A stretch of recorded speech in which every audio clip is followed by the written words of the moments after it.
আপনাদের সামনে মুক্তাচার আলোচনা রাখবেন মাওলানা ফিরোজ আহমদ সাহেব। ফিরোজ আহমদ সাহেবকে ওনার মূল্যবান বয়ান পেশ করার জন্য বিশেষভাবে অনুরোধ করছি। আসসালামু আলাইকুম ওয়া রাহমাতুল্লাহি ওয়া বারাকাতুহু।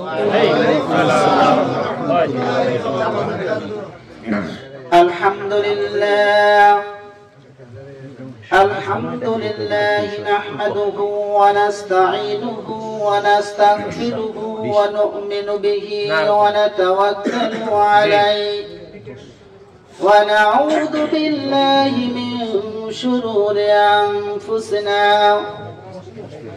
ومن سيئات أعمالنا من يهده الله فلا مضل له ومن يضلله فلا هادي له ونشهد أن لا إله إلا الله وحده لا شريك له ونشهد أن محمدا عبده ورسوله الذي أرسله بالحق بشيرا ونذيرا وداعيا إلى الله بإذنه وسراجا منيرا فقد قال الله تعالى في كلامه المجيد والفرقانه الحميد أعوذ بالله من الشيطان الرجيم بسم الله الرحمن الرحيم يا أيها الذين آمنوا اتقوا الله وكونوا مع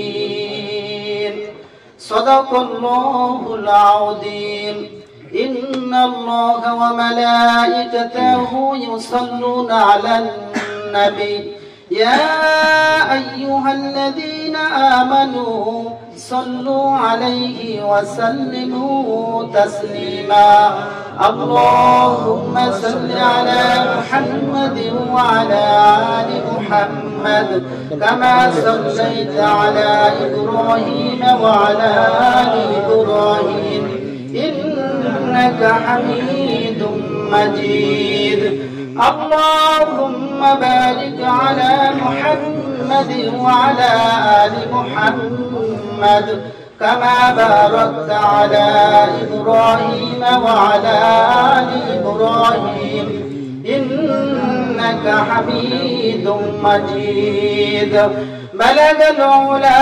بكماله كشف الدجى بجماله حسنت جميع خصاله صلوا عليه وآله لا إله إلا الله لا إله إلا الله لا إله إلا الله لا إله إلا الله لا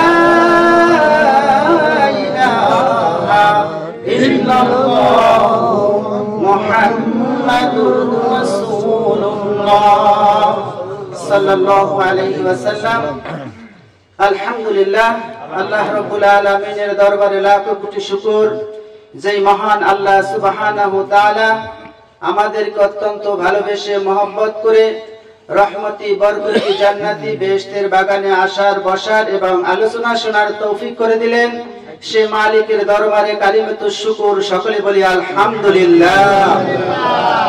আল্লাহ যদি আমাদেরকে সুযোগ করে না দিতেন তাহলে আমরা এই মহতি জলসায় আসতে পারতাম না। সম্মানিত হাজিরিন, অনেক আগে থেকে গুরুত্বপূর্ণ আলোচনা হয়েছে, আমরা শুনেছি, আপনারাও শুনেছেন। আমি অল্প সময়ের মধ্যে দুই একটি কথা বলে আমি আলোচনা শেষ করব। বড়পীর আব্দুল কাদের জিলানী রহমাতুল্লাহ আলাইহি উনি এভাবে যখন মানুষদেরকে দাওয়াত দিতেন, দিনের আলোচনা করতেন, দেখা গেছে কিছু লোক তার দরবারে বছরের পর বছর থেকে যেতেন, কিন্তু কেউ বাড়িতে যেতেন না, কেউ মাসের পর মাস থেকে যেতেন, তারপর বাড়িতে যেতেন না। তিনি এভাবে একটি মজলিসের ভিতরে আলোচনা করতেছিলেন। আলোচনার এক পর্যায়ে তিনি দেখলেন একটা লোক এরকম তার আলোচনা শুনলো, হয়তো 2-1 মিনিট অপেক্ষা করলো, এরপর আবার তিনি চলে যাচ্ছেন। আব্দুল কাদের জিলানী রহমাতুল্লাহি আলাইহি উনি লোকটাকে ডাকলেন, ডেকে জিজ্ঞাসা করলেন যে আমার দরবারে এমন লোক আছে 1 বছরের ভিতরেও বাড়িতে যায় না, আর আপনি দেখলাম আয়েশা বসলেন আবার চলে যাচ্ছেন, কারণটা কি? তখন ওই লোকটি বলল, হুজুর আমার ওয়াজ শোনা হয়ে গেছে। বলছে বলেন কি? বলছে হ্যাঁ, কারণ এইমাত্র আপনি যে একটা আলোচনা করেছেন, আপনার জবান থেকে আল্লাহ পাক একটা কথা বের করে দিয়েছেন, এই কথাটার মাধ্যমে আমার আলোচনা শোনা হয়ে গেছে। তখন তিনি বললেন যে কি আলোচনা শুনেছো তুমি? তখন বললেন যে আপনি এইমাত্র বলেছেন যে বাবারা তোমরা গুনার কাজ কেউ করো না আর নেকের কাজ কেউ ছাইরো না। তাহলে আমি আজকে থেকে ওয়াদা করলাম গুনার কাজ আর কোনোদিন করব না, নেকের কাজ আর কোনোদিন ছাড়বো না। এরপরের বিষয় শোনা লাগে কি বলেন?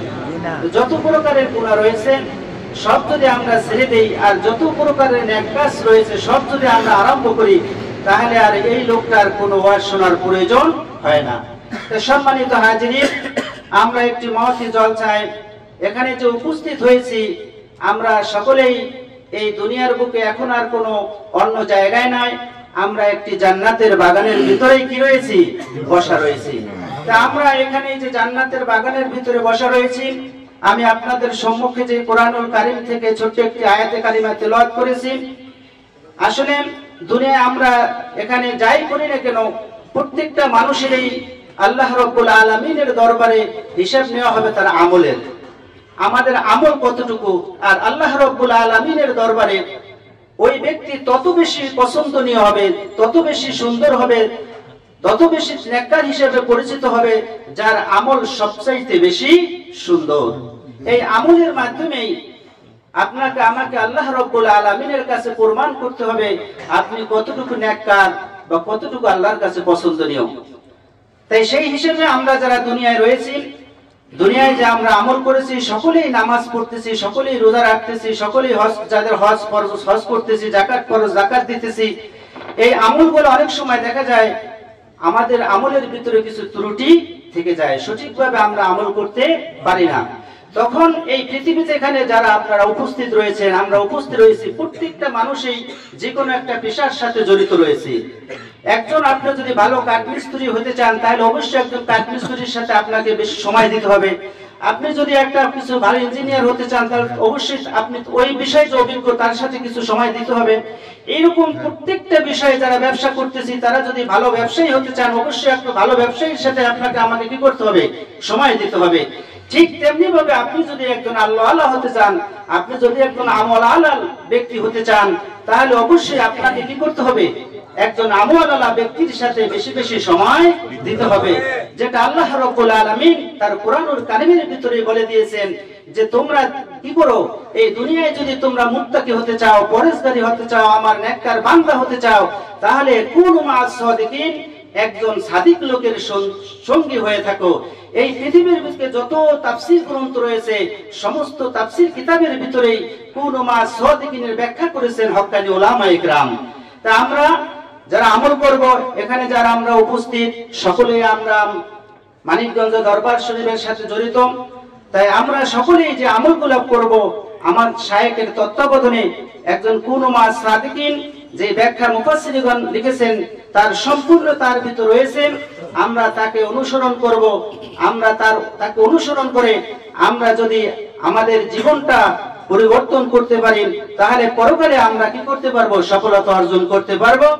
আর আমাদের এই দুনিয়ায় থাকা অবস্থায় আমাদের আমলের ভিতরে যে ভুল ত্রুটি রয়েছে, সেই ভুল ত্রুটি সংশোধন আমরা করতে পারবো। আল্লাহ রাব্বুল আলামিন আমাদের সকলকে একজন নেককার শায়েখ, আমরা তো একজন নেককার শায়েখের তত্ত্বাবধানে রয়েছি, তার দেওয়া দিক নির্দেশনা অনুযায়ী আমাদের হায়াত, বাকি হায়াত যে রয়েছে, এই হায়াত যেন আমরা সুন্দরভাবে সহিভাবে আমল করে যেতে পারি। আল্লাহ রাব্বুল আলামিন আমাদের সকলকে সেই তৌফিক দান করুন, আমিন। ওয়া আখিরু দাওয়ানা আলহামদুলিল্লাহি রাব্বিল আলামিন। আসসালামু আলাইকুম ওয়া রাহমাতুল্লাহ।